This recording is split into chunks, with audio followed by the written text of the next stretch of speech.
what is up guys? Welcome back sa ating channel. So, for today's video, tayo ay gagawa ng top 5 na New Year's resolution ni Tambin TV. Yan. So, syempre, darating na ang 2024. Then, gusto natin na meron magbago. Yan, this coming 2024. So, yan, simulan natin.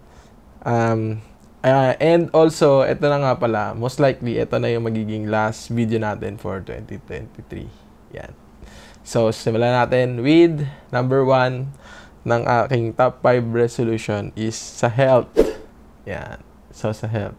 So, prioritize health. Yan. Yun pala, actually. Yun yung ating number 1 resolution. So, ang first kang...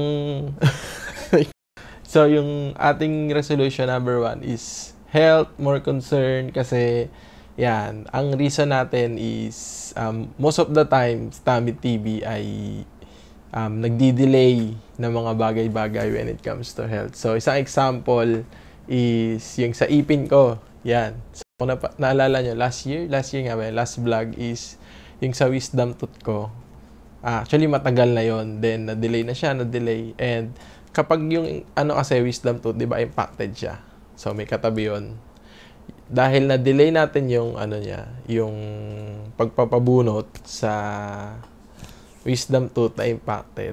Nagkaroon tuloy ng sira yung katabi. So 'yun, dapat hindi ganon.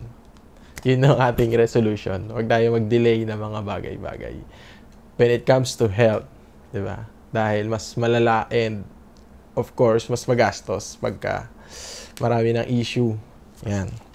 Then, ayun. So, another topic for health or sa prioritize ang health is yung tuloy-tuloy na commitment natin sa gym. Yan. So, this year nga din na natin yung sa Muay Thai, na-unlock natin yung ating hobby na pagma-Muay Thai. So, hopefully, this 2024 ay hindi tayo mag-quit. Diba? So, health is wealth. So, which is yan ang number 1 priority natin. Alright. So, number 2. Number 2 is being organized or be more organized sa mga bagay-bagay. So, ito, kwento ko lang na ever since dumaliit pa ako sa laging sinasabi ng airmats ko na kung yung ko daw ay hindi nakakabit, ay nakalimutan ko na. So, yun. So, this 2024, hopefully, maging mas organized ako sa mga gamit. And isang example, dito sa bahay, most of the time, nawawala ka yung peak. Si Mrs. B, hinahanap niya. Ayan, tatanong ko yung peak, tanong ko yung ganito, ganyan, nasan si ganito, ganyan. And, ayan, isang scenario na best example ko dito is actually naisip ko yung nawala yung sa trem bar ko. Ayan, trem bar. Trem bar yung sa gitara yon, may para siyang kinakabit na gano'n. Basta, research nyo lang. Nawala siya. Then, hindi ko na makita. Then, ang nangyari, ang ending, bumili ako ng kapalit na wala. Nahirapan pa ako makahanap kasi walang stock dito noon sa Pilipinas. So, mahal. Mahal yung naging cost nung pagiging burara ni Tambin TV doon sa na yon. Yun. So, yun yung number 2. Number 3.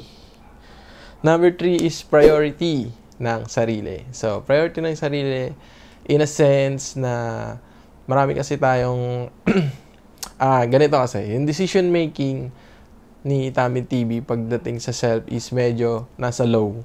Yan. In a sense na pagka meron akong gustong bilhin or gusto kong mangyari, ang dami ko munang beses iniisip bago ko siya i-decide na, sige, go na, parang ganun. So, yun. I think kailangan i-workout yung area na yun. Dapat self-love. Diba? So,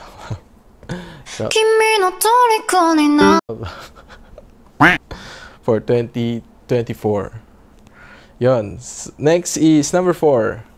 Saying no. Or, siguro hindi saying no eh. Be frank. Dapat, siguro frank.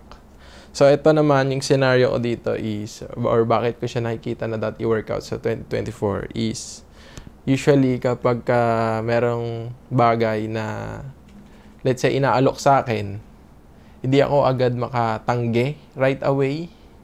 Kasi tinatry ko i-filter yung words na, halimbawa, inalok mo ako. Gusto mo ba to?